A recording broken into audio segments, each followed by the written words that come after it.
Perseverando em meio às tribulações. É sobre esse tema que a gente quer falar nessa tarde. Perseverando em meio às tribulações.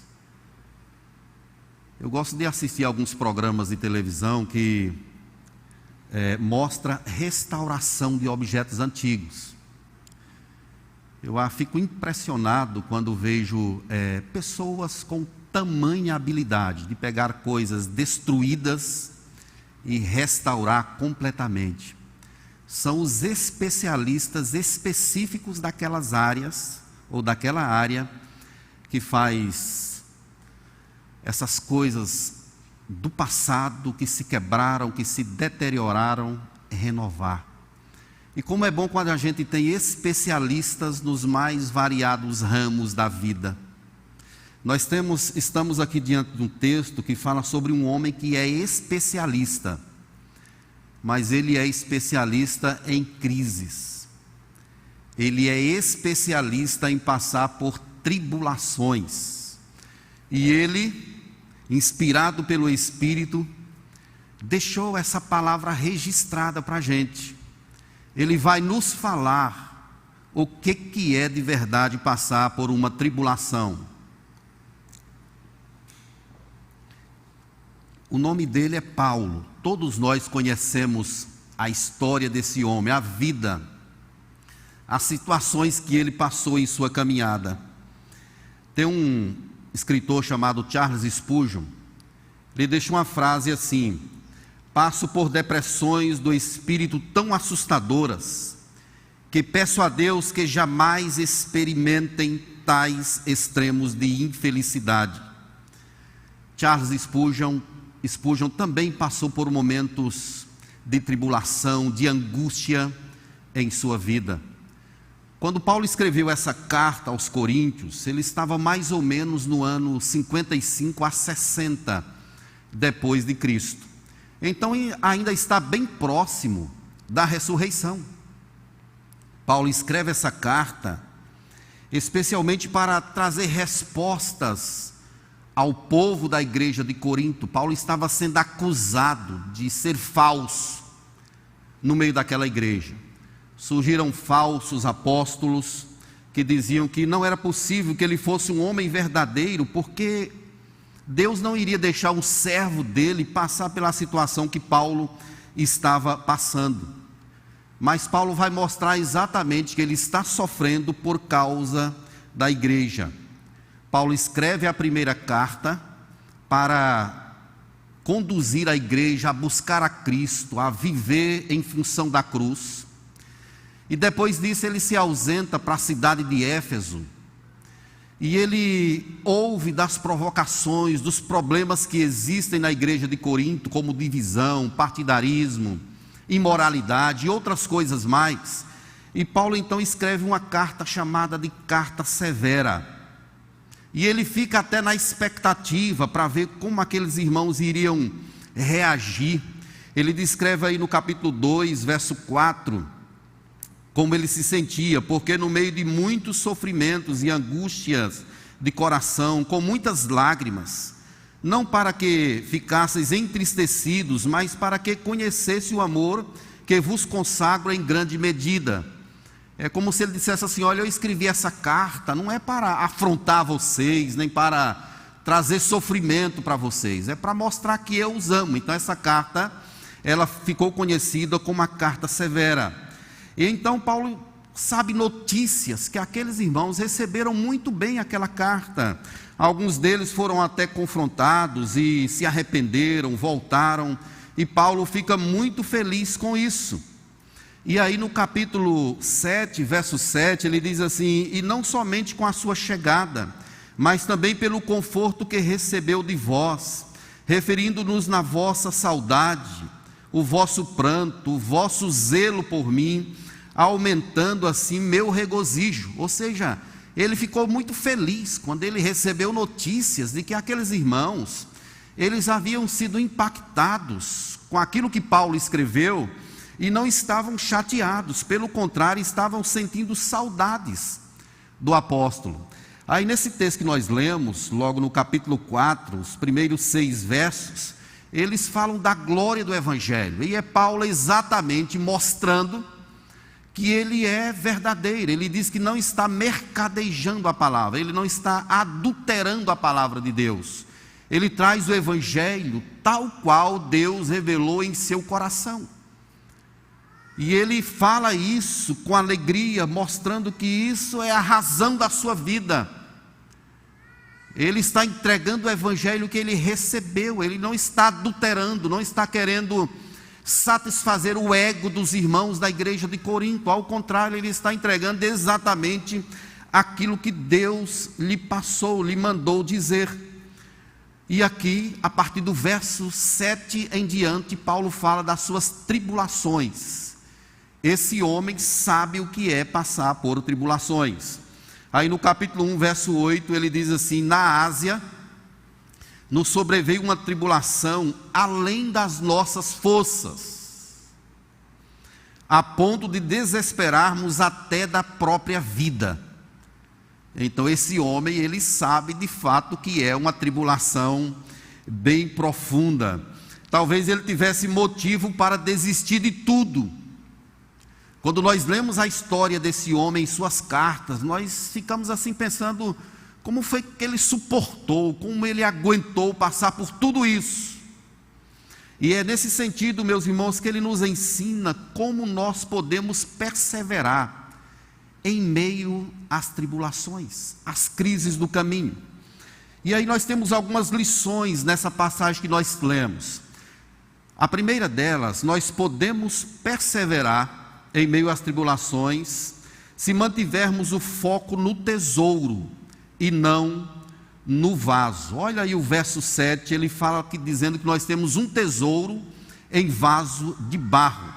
E o termo barro aqui é argila cozida, é um utensílio barato.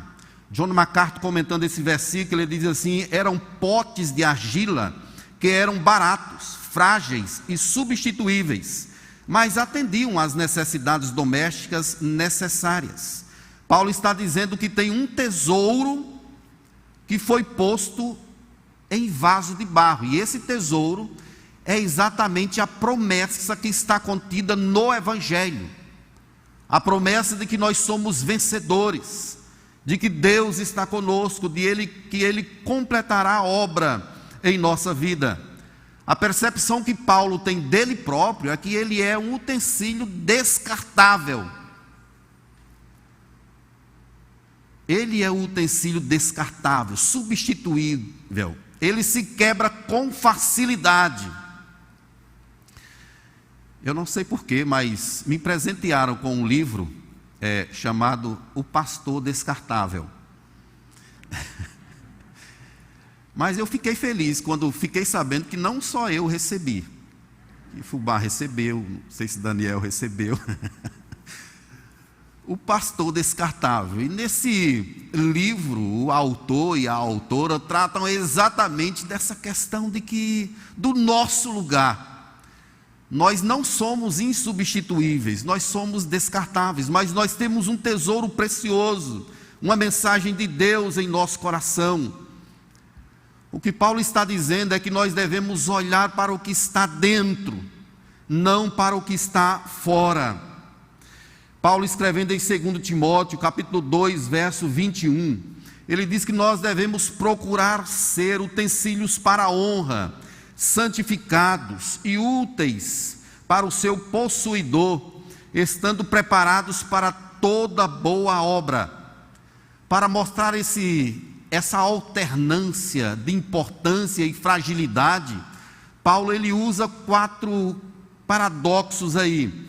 Primeiro, ele diz que nós somos atribulados, mas não angustiados, perplexos, mas não estamos desanimados, perseguidos, mas não estamos desamparados, abatidos, porém não destruídos. O que ele está falando aqui é que a vida ela alterna entre essas coisas mesmos, porque existe algo precioso em nosso coração, mas o que está por fora é altamente frágil. E aí um autor ele fala assim: por vezes Deus permite que nossos vasos sejam sacudidos, de modo a derramar parte do tesouro, para enriquecer a outros. O sofrimento, ele revela não apenas a fraqueza do homem, mas também revela a glória de Deus. É por isso que ele é importante em nossa vida. John Piper fez uma série de palestras juntamente com David Powlison sobre soberania de Deus e sofrimento. Foi algo maravilhoso. Só que 5 meses depois, eles foram diagnosticados, por incrível que pareça, os dois com câncer de próstata. 5 meses depois de falar sobre sofrimento e soberania de Deus, vocês estão com câncer de próstata. John Piper resolveu escrever um artigo, e o tema desse artigo é: não desperdice o seu câncer. Inclusive ele está disponível na internet. Não desperdice o seu câncer.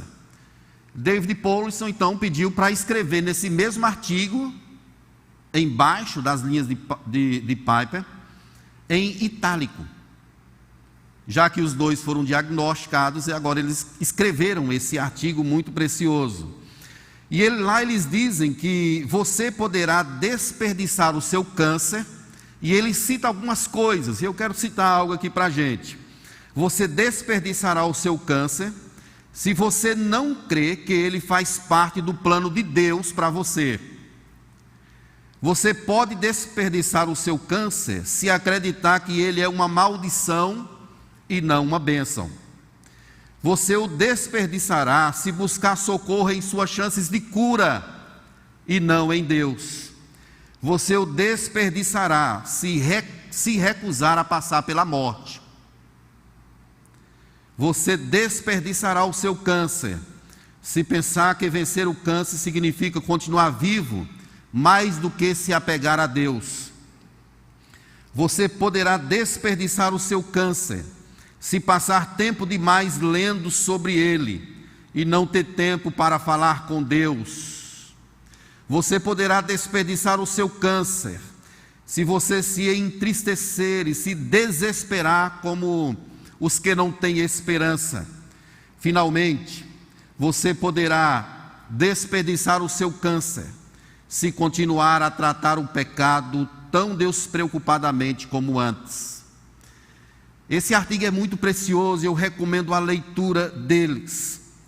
Se nós tirarmos os olhos de Deus, nós naufragamos. Tudo que Deus traz à nossa vida é muito precioso. Ele é glorificado também em vasos frágeis como os nossos. E às vezes nós passamos por tribulações e angústias por causa do propósito de Deus em nosso viver.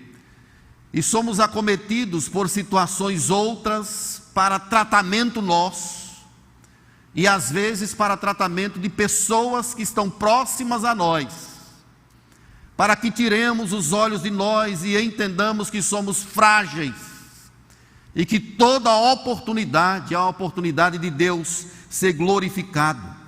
Hudson Taylor, o missionário que levou o evangelho ao interior da China, ele diz que todos os gigantes na fé foram homens fracos, que fizeram grandes coisas para Deus. Se você ler sobre a história da morte de Simonton, o fundador da igreja presbiteriana, de João Calvino, de tantos outros, você vai ver que esses homens enfrentaram grandes dilemas, sofrimentos, mas tem algo que perpassa a compreensão humana. São pessoas que expressam paz mesmo vivendo em meio às tribulações. Por que isso? Porque o foco precisa estar no tesouro, nas promessas do Evangelho, e não no vaso, porque o vaso, ele é altamente frágil.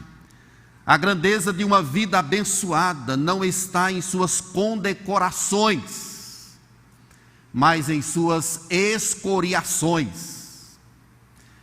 Paulo, escrevendo aos Gálatas 6, verso 17, ele diz assim: quanto ao mais, ninguém me moleste, porque eu trago no corpo as marcas de Jesus. Trago no corpo as marcas de Jesus. Então, para a gente perseverar em meio às tribulações, nós precisamos manter o foco no tesouro e não no vaso, porque o vaso quebra. Mas em segundo lugar, nós precisamos manter o foco no mestre e não no servo. É o que os versos 10 a 14 nos ensina. No verso 10 ele usa a expressão sempre, indicando aí que o sofrimento ele é interminável. Ele é o resultado direto dos ataques contra Jesus. Os falsos apóstolos ou os falsos mestres diziam assim: não é possível que esse apóstolo seja um homem de Deus, sofrendo dessa forma, não tem como, ele é um impostor. Deus não permitiria que o seu servo sofresse dessa forma. Ao contrário, Paulo entendia que o seu sofrimento glorificava a Cristo. Ele diz que se entrega à morte o dia todo por causa de Cristo. E esse entregar à morte aí no texto é alguém que se entrega a um executor. E isso aponta exatamente para o que Cristo fez. Mateus 27:2 diz que Cristo entregou-se a si mesmo. É o chamado para a gente focar a nossa vida no Mestre e em Jesus. Paulo diz em Gálatas 2:20 que já não sou eu quem vivo, mas Cristo vive em mim. A vida dele estava focada, voltada para o Mestre e não propriamente em sua própria força, em suas conquistas. Jesus falou em Marcos 10, 29 e 30 as seguintes palavras: tornou Jesus: em verdade vos digo, que ninguém há que tenha deixado casa, ou irmãos, ou irmãs, ou mãe, ou pai, ou filhos, ou campos, por amor a mim e por amor do Evangelho, que não receba já no presente o cêntuplo dessas casas, irmãos e irmãs, mães e filhos e campos, com perseguições, e no mundo por vir a vida eterna. Então, meus irmãos, o meu chamado nesse ponto para a gente é para nós focarmos em Jesus. Ele é a nossa razão. Se vivermos ou morrermos, vamos manter os nossos olhos sempre em Jesus. É isso que nos faz perseverar em meio às tribulações. É a glória de Deus, é a pessoa do nosso Mestre, a pessoa de Jesus. E assim nós somos chamados a ter atitudes de fé. Como ele diz aí no verso 13, citando o Salmo 116, verso de número 10, dizendo que creu, eu cria, ainda que disse, estive sobremodo aflito. Isso é um chamado para a gente ter atitude de fé. E as crises, elas nos trazem essa oportunidade da gente mostrar que temos um Deus que é grande, que é bom, que é poderoso, que é soberano, que é o foco da nossa vida, que é o centro da nossa história. Nós não podemos nos desesperar como fazem as pessoas que vivem sem esperança. Nós temos de manter o foco em Cristo, em Jesus, em sua glória, em nosso Mestre, para não fazermos como Pedro, quando pediu para entrar naquela água, e Jesus diz, venha. Quando Pedro chega em determinado ponto, ele olha para a força do vento, para as circunstâncias, e ele começa então a naufragar. É preciso manter o foco, os olhos em Senhor Jesus Cristo. Crises são momentos grandiosos de nós expressarmos que temos um Deus que é maior do que todas as coisas. O crente, quem tem Jesus, não pode viver desesperado. Não pode, porque nós temos um Deus que pode todas as coisas. Ele é o nosso pastor e nada nos faltará. Eu não sei o que você está passando, quem sabe uma crise violenta, uma tribulação. Expresse a sua fé. Eu creio, ainda que disse, estive sobre modo aflito. Ainda que hajam tribulações externas, mas nós temos de expressar que temos um Deus. E por que Paulo manifesta essa fé em meio às tribulações? Duas razões, ele coloca aí uma no verso 14, sobre a certeza da vitória final. Ele diz que assim como Deus ressuscitou a Jesus, também Deus o ressuscitará. Então vejam que os olhos dele estão postos naquilo que Deus fará na eternidade, e não propriamente aqui na terra. É a certeza da vitória final.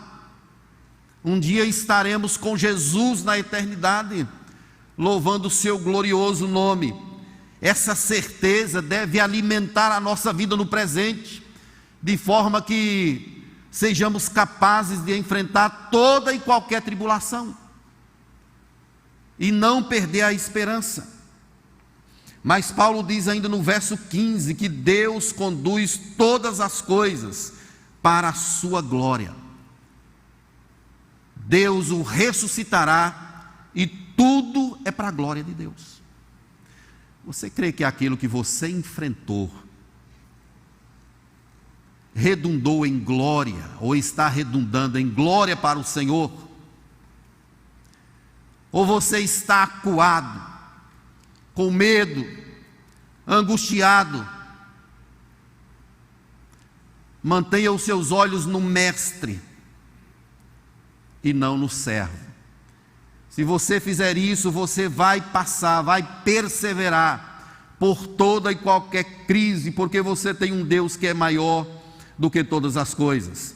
Mas esse texto nos ensina ainda que para a gente perseverar em meio às crises, às tribulações, nós devemos manter o foco no interior e não no exterior. É o que ele nos mostra nos versos 16 e 17. Paulo está dizendo aqui que o mundo exterior está em decomposição. Tudo aqui é passageiro. Mais uma vez, citando John MacArthur, ele comenta esse texto dizendo: conquanto não fosse Paulo um homem idoso, ele se desgastou no ministério, tanto pelo esforço e ritmo que mantinha, quanto pela quantidade de açoites e agressões que havia recebido dos seus inimigos. Paulo não é um homem idoso, mas ele estava bem desgastado por conta da questão do que ele passou, do que ele vivenciou.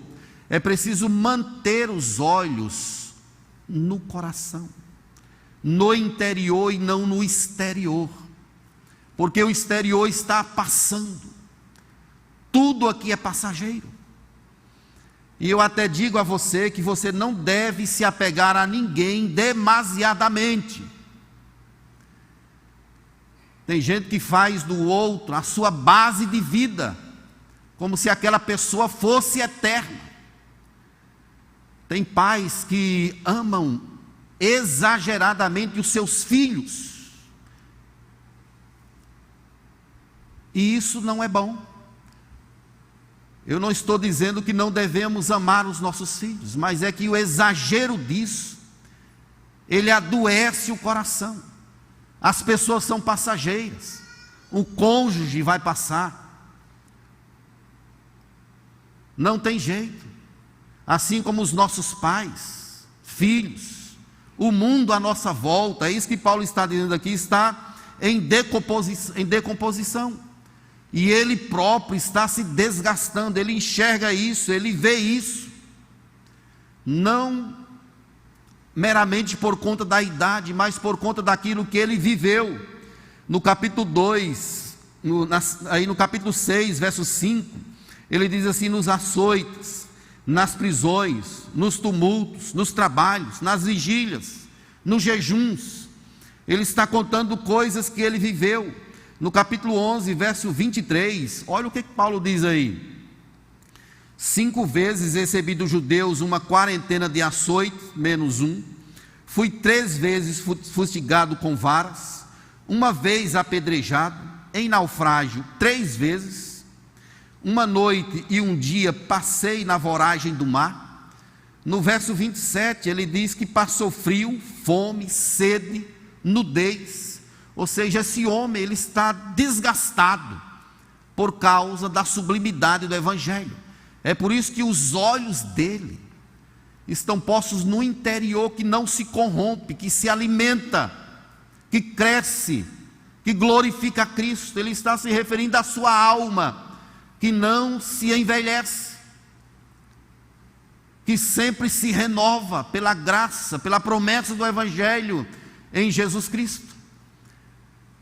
Tudo à nossa volta está em decomposição. Eu gosto de fazer uma analogia a isso, dizendo assim: tudo que você consegue colocar a mão é passageiro. Isso quer dizer que se você consegue pegar na pessoa que está aí do seu lado, não pegue, por favor, porque estamos em distanciamento social. Mas se você consegue tocar na pessoa, significa que ela é passageiro. Você toca no banco, toca no carro, toca no dinheiro, tudo é aqui da terra. É por isso que o nosso foco não é nada exterior. Não devemos nos apegar com muita força a nada nessa terra. Devemos nos apegar a Deus, como nós lemos no início. Pensai nas coisas lá do alto, não nas que são aqui da terra. É o chamado de Deus para nós não ajuntarmos tesouros nessa terra, porque a traça corrói, os ladrões roubam. Devemos olhar para a eternidade, usufruir das coisas da terra, mas ao mesmo tempo viver na expectativa dos céus. É lá que está o nosso maior tesouro. Mantenha o foco no interior, que se renova dia a dia, que tem a presença de Deus, a alma que tem a presença de Jesus Cristo. Isso fez com que Paulo aprendesse a viver contente em toda e qualquer situação, como ele diz em Filipenses 4, verso 11. Aprendi a viver contente em toda e qualquer situação. Será que você já sabe viver situações contrastantes em sua caminhada? E viver situações boas, de situações amargas, mas mesmo assim, sem tirar os olhos de Deus, sem perder a esperança, saber que Deus é poderoso para fazer infinitamente mais do que tudo que pedimos ou pensamos.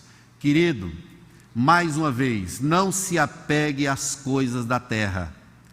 Tudo passa, tudo acaba. Mantenha os seus olhos no interior, que se renova dia após dia, mesmo que haja um turbilhão de tribulações acontecendo. Mesmo assim, nós temos algo em nosso coração que não morre. Isso nos remete a Gênesis capítulo 2, quando Deus fez o homem do pó da terra. Deus soprou em suas narinas e ele passou a ser alma vivente. Esse algo de Deus que está em nós não morre, é nisso que devemos nos ater. O corpo vai se deteriorar, ou você queira ou não, um dia você vai passar pela morte. Por isso que devemos focar naquilo que é mais precioso, que é o nosso interior, que se renova na presença de Deus. Mas finalmente, meus irmãos, o verso 18 nos mostra que para a gente perseverar nas tribulações, precisamos focar na eternidade. O foco na eternidade. Ele fala aí de coisas invisíveis, não atentando nós nas coisas que se veem, mas nas que se não veem, porque as que se veem são temporais, e as que se não veem são eternas. A perseverança, meus irmãos, baseia-se na capacidade de enxergar esse projeto amplo de Deus, a eternidade, de entendermos que a nossa vida não é só para agora. Na galeria de homens e mulheres de fé lá de Hebreus 11, me parece que esses homens e mulheres enxergaram essa realidade invisível. Há um mundo invisível. Eles almejavam uma pátria superior, celeste, nos céus, na eternidade. Por isso enfrentaram tudo e viveram experiências as mais assustadoras. Escondidos nos antros da terra, cerrados pelo meio, e a Bíblia diz assim: homens dos quais o mundo não era digna. Esses homens vislumbravam uma pátria celestial, a glória de Deus, a eternidade, o mundo por vir. Quando essa vida acabar, nós temos a promessa de um paraíso eterno. Paulo chegou a dizer que ficava até meio confuso, querendo ir, mostrando que essas coisas de Deus para nós, elas são incomparavelmente melhor do que a vida aqui na terra. Nós temos de pensar na eternidade, ela está logo ali. Não vamos vislumbrar apenas as coisas que vemos, porque elas são passageiras. Vamos observar um mundo invisível, existe algo acontecendo, Deus tem preparado algo maravilhoso para nós. Paulo escreveu em 1 Coríntios 15, verso 19, dizendo assim: se a nossa esperança em Cristo se limita apenas a esta vida, somos os mais infelizes de todos os homens. Não podemos ter a nossa vida limitada às coisas dessa terra. Foi em Mateus 6, verso 19 a 21, que Jesus registrou a seguinte palavra: não acumuleis para vós outros tesouros sobre a terra, onde a traça e a ferrugem corrói, e onde ladrões escavam e roubam, mas ajuntai para vós outros tesouros dos céus, onde traça nem ferrugem corrói, e onde ladrões não escavam nem roubam, porque onde está o teu tesouro, aí estará também o teu coração. Vamos pensar na eternidade, queridos. O profeta Ezequiel disse assim: o fim vem, ela vai chegar para todos nós. Vamos atentar para aquilo que nós não vemos. Você não vê o Espírito aqui nessa tarde, mas você sente que Ele está em teu coração. Você não vê a Jesus, mas você sabe que Ele está aqui. Pela fé, eu contemplo essa cidade maravilhosa, preparada não por mãos humanas, mas preparada pelo próprio Deus, para as pessoas que lhe entregaram a vida, que vivem em função do seu reino. Somos chamados para esquecer de nós próprios e observarmos as questões relacionadas a Deus, à eternidade. Imagine aí um dia você chegando na presença de Deus, Ele dizendo assim: vinde bendito de meu Pai, que tem um lugar preparado para você. Imagine você sendo recebido na eternidade por Jesus, por uma miríade de anjos. Imagine você morar em um lugar onde Deus enxugará dos seus olhos toda lágrima. Não haverá mais doença, nem dor, nem coronavírus. Tudo de ruim terá passado. E agora é só louvor e regozijo eterno. Nós devemos trabalhar e viver em função disso, de forma que nós sejamos dedicados e pensemos o tempo todo na glória da eternidade. Como é que você vai passar e perseverar pelas tribulações da vida? Você precisa manter o foco no tesouro e não no vaso. Você precisa manter o foco no mestre e não no servo. Você precisa manter o foco na eternidade e não nas coisas que você consegue tocar, consegue ver. Todos nós passamos por angústias e tribulações. Nós passamos por intempéries na caminhada. E o próprio Jesus nos avisou sobre isso, dizendo que no mundo tereis aflições, mas tende bom ânimo, eu venci o mundo. Você conseguiria cantar louvores a Deus, mesmo sob sofrimento? Será? Tem gente que reclama até pela chuva que está caindo. Qualquer dor já está reclamando. O bom da vida é você não falar reclamações em nenhuma situação. é você passar por momentos de dor intensa, mas conseguir contemplar com o seu coração de que há um Deus ali contigo, um Deus que conduz a tua história.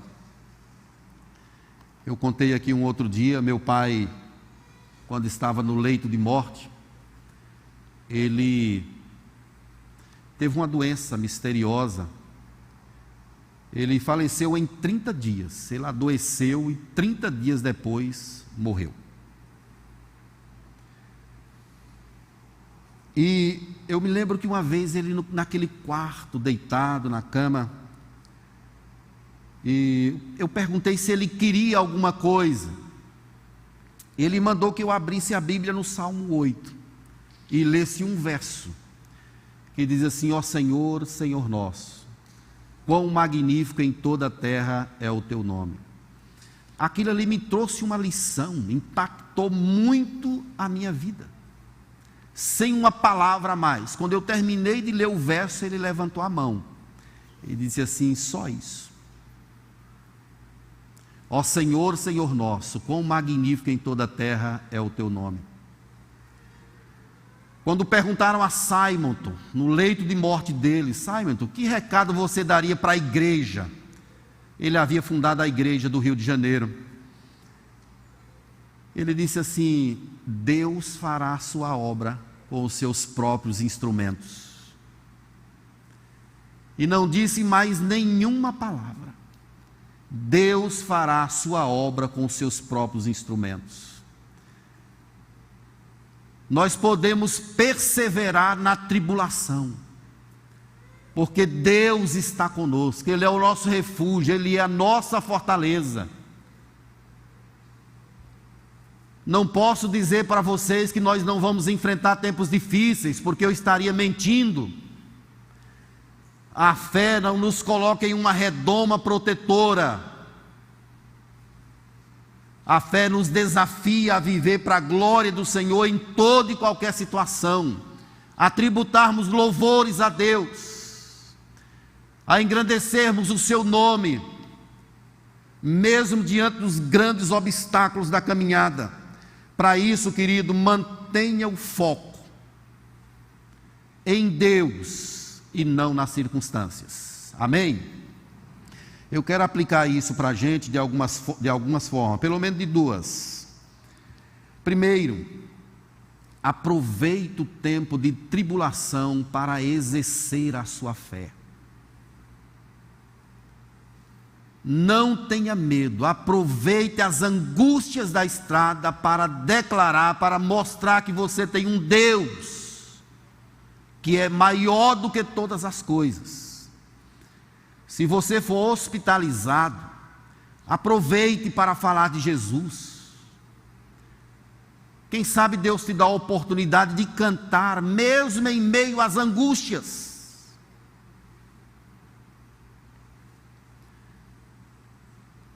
Isso é bênção do Senhor, são oportunidades que Deus nos dá. E haja o que houver, venha o que vier, nós devemos exercer a nossa fé, porque ela, o exercício dela impactará quem estiver próximo a nós. Segundo, não vamos desperdiçar as grandes oportunidades que Deus nos tem dado nesse tempo complexo.